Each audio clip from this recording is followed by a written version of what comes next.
Google-ға кіреміз бірінші. Google поисктан ok.eduz.kz дегенді басамыз. Ең бірінші тұрған Eduz мектеп платформа дегенге кіріп, оның үстінде оң жақтағы жоғарыдағы үш сызықты басып, кіру дегенді басамыз. Оқушының логин паролін жазамыз.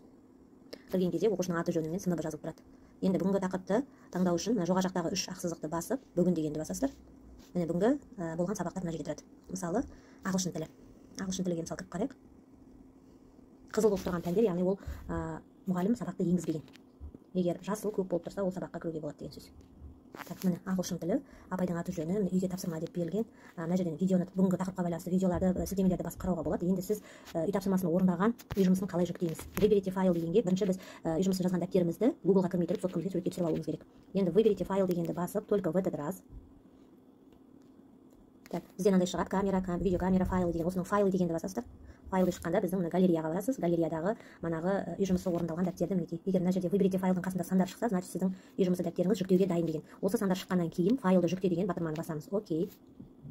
Міне, үй жұмысы біздің мынандай болып сақталды. Енді сіздің үй жұмысыңыз мүмкін 2 бет, 3 бетке жазылған болса, тағы да келесі выберите файл деп келесі дәптердің бетін осылай жүктеп алып тапсырмаларды жолдай бересіз. Енді мына жерге комментарий жазуға болады. Тақырыпты түсіндім, сабақ ұнады деген сияқты жазып мұғалімге жолдау дегенді басамыз. Одан кейін окей, сіздің үй жұмыс тапсырмасын орындаған дәптеріңіз, сіздің комментарияңыз автоматты түрде мұғалімнің электронды журналына барып тұратын болады.